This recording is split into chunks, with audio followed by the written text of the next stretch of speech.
único pedido de baterias quebrou todos os recordes da história, não para lítio nem para nada que o mundo da energia previsse. Um único negócio para 60 gigawatts-hora de uma bateria que a maioria dos especialistas considerava completamente irrealista há apenas 2 anos. Para você ter uma ideia do que 60 gigawatts-hora realmente significam, é energia suficiente para carregar todos os smartphones da Terra exatamente ao mesmo tempo.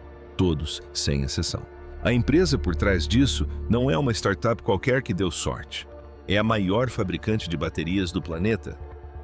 E o material que compõe essa bateria é tão comum, tão barato, tão completamente banal, que quando você souber do que se trata, provavelmente vai rir.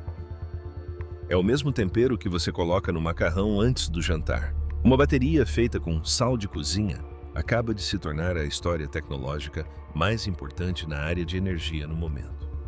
Geofaz e a jornada que nos trouxe até aqui envolve 30 anos de ciência e investimentos bilionários. E um problema material que intrigou pesquisadores por 4 décadas consecutivas. Se você é o tipo de pessoa que adora histórias como essa, clique no botão gostei,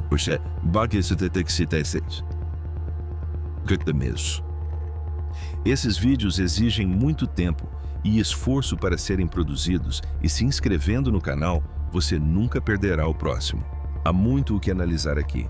Ao final deste vídeo, você entenderá o que tornou isso possível, por que o mundo levou tanto tempo para chegar a este ponto e por que o elemento presente na sua cozinha pode ser discretamente uma das coisas mais poderosas da Terra, a bateria que dominou o mundo. Para entender por que a história das baterias de sal é tão importante, primeiro você precisa entender como o lítio dominou completamente o mercado. E para isso você precisa voltar a um mundo anterior à sua existência.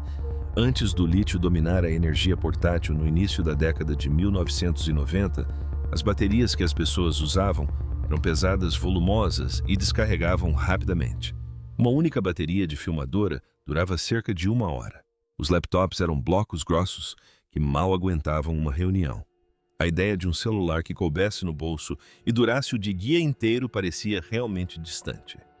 Essas baterias antigas armazenavam uma fração da energia que o lítio conseguia reter e, para piorar, pesavam muito mais. A transição para o lítio não foi um pequeno passo em frente, foi uma reinvenção completa do que uma bateria poderia ser.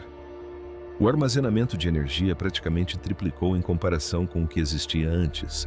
Os dispositivos diminuíram de tamanho, os telefones se tornaram inteligentes, os carros elétricos se tornaram realidade. Os fones de ouvido sem fio que as pessoas usam os laptops finos o suficiente para caberem em uma capa.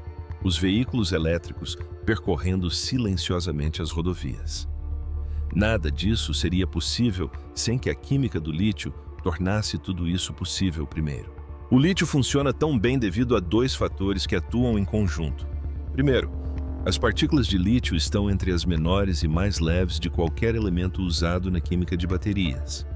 Por serem tão leves, é possível compactar uma quantidade enorme delas em um espaço muito pequeno. Quanto mais partículas compactadas, mais energia armazenada por quilograma. Em segundo lugar, o lítio tem uma forte capacidade natural de conduzir eletricidade através de um circuito. Junte essas 2 propriedades e você terá uma bateria que por 30 anos nenhuma química concorrente conseguiu desafiar seriamente. Assim, o mundo continuou a construir sobre isso. As fábricas aumentaram de tamanho. Bilhões de dólares foram investidos.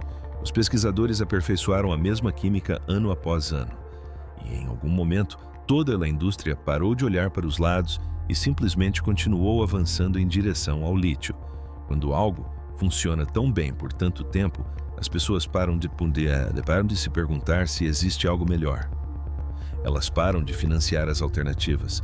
Elas param de questionar os fundamentos. E foi exatamente aí que as rachaduras começaram a aparecer. Quando as rachaduras ficaram grandes demais para serem ignoradas, em 2016, a Samsung lançou um celular topo de linha chamado Galaxy Note 7. As avaliações foram excelentes. As pré-encomendas foram inúmeras, e então em poucas semanas o telefone começou a pegar fogo. Em bolsos, em assentos de avião, em mesas de cabeceira, enquanto as pessoas dormiam. As companhias aéreas baniram o aparelho completamente. A Samsung acabou por retirar toda a linha de produtos do mercado, um desastre que custou à empresa 5 mil milhões de dólares e se tornou um dos fracassos de produto mais comentados da história da eletrônica de consumo. A maioria das pessoas culpou diretamente a Samsung. E a Samsung cometeu erros de engenharia específicos no projeto daquela bateria. Mas eis o que a cobertura jornalística geralmente ignorou: o perigo subjacente nunca foi exclusivo daquele telefone. Futenkareli estava presente silenciosamente em todas as baterias de lítio já fabricadas. O líquido dentro de uma bateria de lítio que transporta energia entre os dois polos da célula é feito de materiais inflamáveis, e não apenas um pouco inflamáveis, mas verdadeiramente combustíveis sob as condições certas. Se uma bateria superaquecer for perfurada ou carregada de forma muito agressiva, esse líquido pode inflamar. Quando uma célula pega fogo, o calor liberado eleva a temperatura de todas as células próximas. Essas células se inflamam e aquecem as células ao redor. O fogo se espalha como dominós, caindo dentro de uma caixa selada. Cada incêndio desencadeia o próximo mais rápido do que qualquer sistema de refrigeração consegue reagir. Os engenheiros têm um nome técnico para isso. Todos os outros simplesmente chamam de desastre. Este não é um problema que desapareceu com o avanço da engenharia. Em 2026, os incêndios em baterias de lítio ultrapassaram os incêndios elétricos como a principal causa de incêndios fatais na cidade de Nova York. Essa não é uma estatística de uma década atrás. Essa é a realidade atual em uma das cidades mais tecnologicamente avançadas do mundo. Depois, há o efeito do frio nas baterias de lítio, e este é mais severo do que a maioria das pessoas imagina. Quando as temperaturas caem abaixo de zero, as partículas carregadas dentro de uma célula de lítio param de se mover suavemente e começam a se depositar nas paredes internas da célula como minúsculas pontas metálicas irregulares. Essas pontas crescem um pouco mais a cada ciclo de carga. Se crescerem o suficiente para conectar os dois polos da bateria, criam um curto-circuito. Esse curto-circuito gera calor quase instantaneamente. E como acabamos de ver, o calor dentro de uma bateria de lítio tende a fluir em apenas uma direção. Mesmo quando esses picos nunca crescem o suficiente para causar um curto-circuito, a queda de desempenho em climas frios é severa. Ao atingir o ponto de congelamento, uma bateria de lítio normalmente perde entre 20% e 40% de sua autonomia total. Não porque algo tenha quebrado, mas simplesmente porque a temperatura externa caiu. Para alguém dirigindo um veículo elétrico no Canadá, na Noruega ou no norte da China, isso pode significar perder mais de 100 km de autonomia em uma manhã de inverno, quando precisa de cada quilômetro percorrido. Esses problemas não estavam ocultos. Os engenheiros os documentaram por décadas. Construíram sistemas de gerenciamento térmico mais inteligentes, escreveram softwares de gerenciamento de baterias melhores, mas a química fundamental permaneceu a mesma. E a razão pela qual permaneceu a mesma nos leva até uma vulnerabilidade que não tinha fundamento.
Não tem nada a ver isso com a ciência em si. Entre 2020 e 2022, o preço da principal matéria-prima, o lítio, aumentou 8 vezes. Não 8%, 8 vezes mais caro em apenas 2 anos. Em 2023, o mercado deu uma guinada inesperada e os preços despencaram mais de 70% em apenas um ano. O setor havia construído a base do futuro da energia limpa sobre uma commodity que se comportava como uma ação meme, completamente imprevisível e totalmente fora do controle de qualquer pessoa. Para as montadoras que buscavam atingir suas metas de preço e para os governos que tentavam construir a independência energética, esse foi o momento em que as falhas se tornaram impossíveis de ignorar. Algo precisava mudar e descobriu-se que a resposta estava em um artigo de pesquisa desde o ano 2000. O elemento que nunca teve sua vez. Muito antes de o lítio estar no radar de alguém, os cientistas já exploravam na década de 1960 um elemento diferente como o futuro das baterias, o sódio. Ele está localizado logo abaixo do lítio na tabela periódica, comporta-se de maneira quimicamente semelhante e é um dos elementos mais abundantes na Terra. Está presente literalmente no sal de cozinha. Pode ser encontrado nos oceanos, no solo e em praticamente todas as cozinhas do planeta. A primeira bateria recarregável de alta energia, já construída pela Ford Motor Company em 1966, funcionava com sódio. Era realmente impressionante como prova de conceito, mas tinha uma falha que a tornava completamente impraticável. Exigia uma temperatura de operação em torno de 300 graus Celsius. Essa temperatura é suficiente para derreter chumbo. Fascinante como demonstração científica, mas não é algo que você colocaria sob o capô de um carro de passeio. Então, em 1972, um pesquisador chamado Stanley Whittingham decifrou o código para fazer uma bateria de lítio funcionar em temperatura ambiente. Com um único movimento, o lítio deu um salto à frente e quase todo o dinheiro investido em pesquisa no mundo seguiu esse caminho. Quando a Sony lançou a primeira bateria de lítio comercial em 1991, o ímpeto estava consolidado. Nas décadas seguintes, mais de $1 trilhão foram investidos na tecnologia do lítio.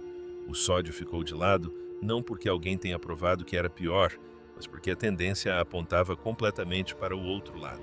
O sódio também apresentava um problema técnico específico que ninguém conseguia resolver. As partículas de sódio são cerca de 35% maiores que as de lítio. Dentro de uma bateria, essas partículas precisam deslizar para dentro e para fora de um material de armazenamento milhares de vezes sem danificá-lo. O material de armazenamento usado pelo lítio, uma forma de carbono chamada grafite, possui camadas perfeitamente e uniformemente espaçadas. As partículas de lítio encaixam-se entre essas camadas como uma chave numa fechadura de forma limpa e precisa entrando e saindo milhares de vezes sem causar danos. As partículas de sódio são simplesmente grandes demais. Cada vez que uma tentava forçar a entrada, empurrava as camadas, separando-as e deformando permanentemente a estrutura.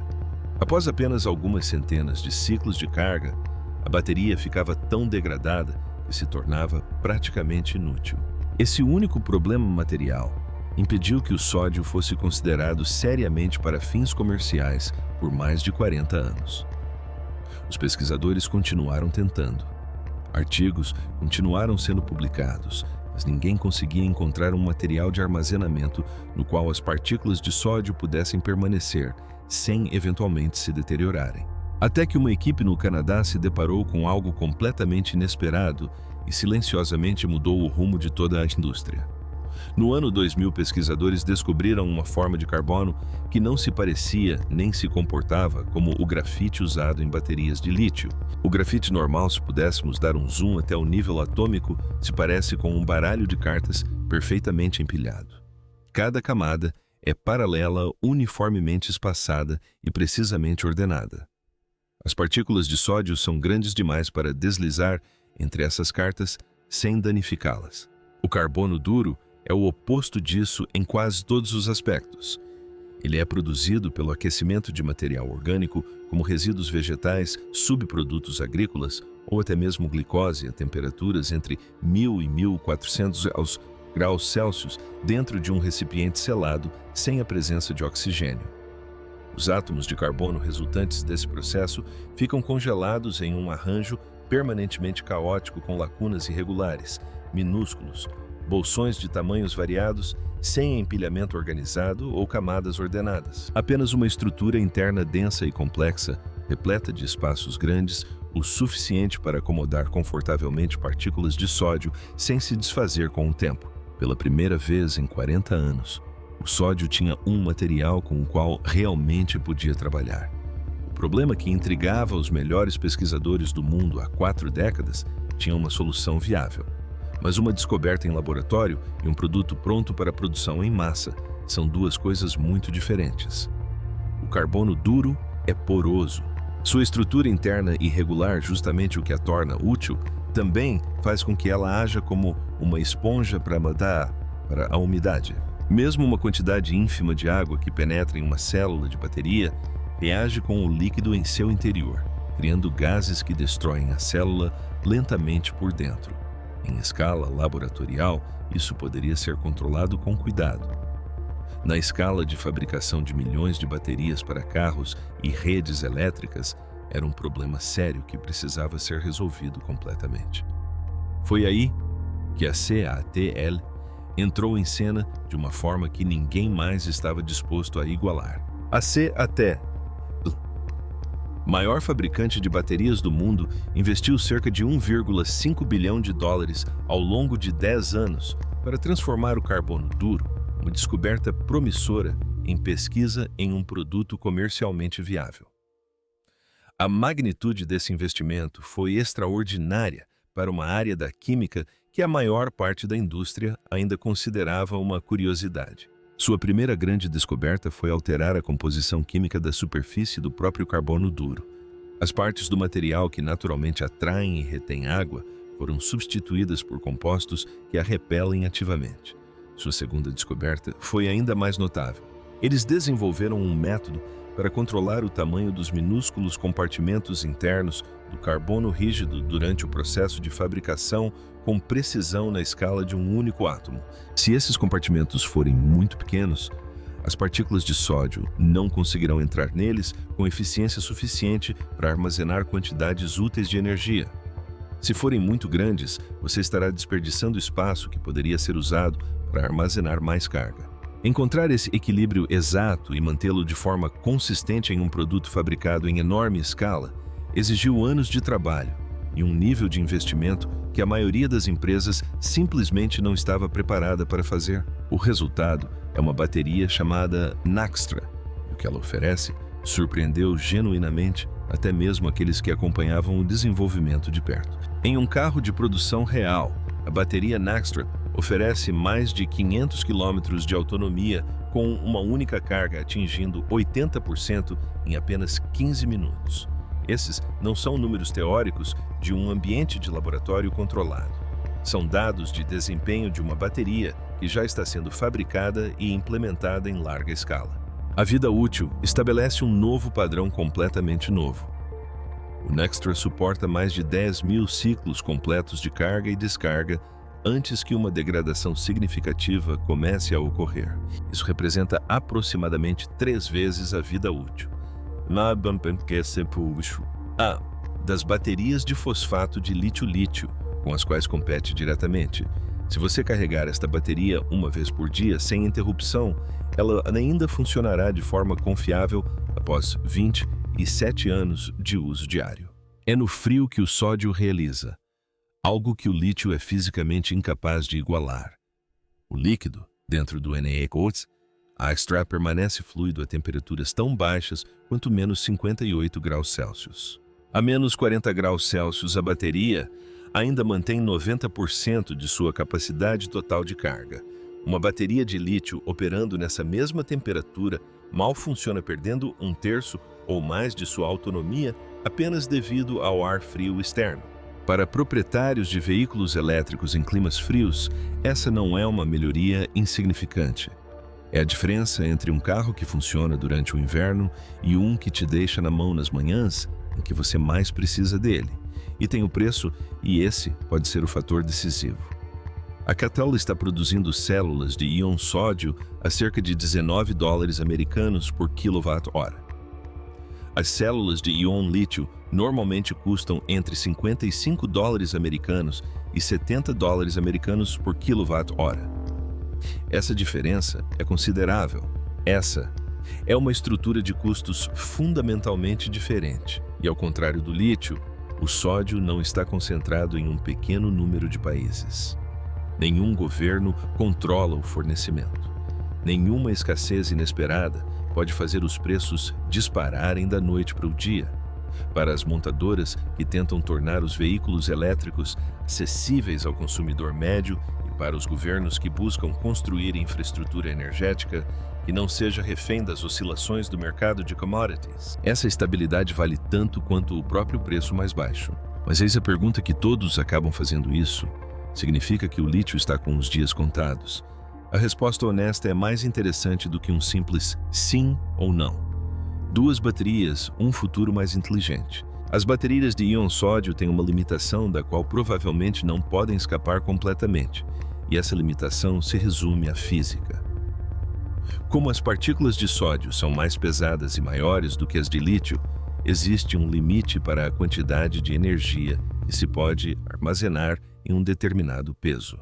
Para aeronaves elétricas, onde cada grama extra impacta diretamente a autonomia e a capacidade de carga, esse limite é extremamente importante. Para eletrônicos de consumo, onde a bateria precisa caber em um dispositivo com praticamente nenhum espaço livre, o lítio quase. Certamente continuará dominando por muitos anos. O que a CAT? Ele está realmente construindo. Não é uma história onde uma química derrota a outra. É uma parceria entre duas químicas, cada uma aplicada onde realmente se destaca. Eles já construíram um conjunto de baterias para veículos elétricos que divide seu armazenamento em duas zonas separadas, uma de sódio e outra de lítio com um software, gerenciando ambas em tempo real. Quando está frio lá fora e as células de lítio têm dificuldade em fornecer o desempenho máximo, a zona de sódio assume a carga. Em uma longa viagem na estrada, onde a autonomia máxima é a prioridade, o lítio entra em ação. Nenhuma das químicas é forçada além do que faz bem. Ambas são usadas exatamente no seu melhor, e o carro tem um desempenho melhor do que qualquer uma delas conseguiria sozinha. Agora pense naquela música de abertura, o contrato de 60 gigawatts-hora que quebrou todos os recordes. Para se ter uma ideia, a CATL comercializou aproximadamente 122 gigawatts-hora em produtos de armazenamento de energia ao longo de todo o ano de 2025.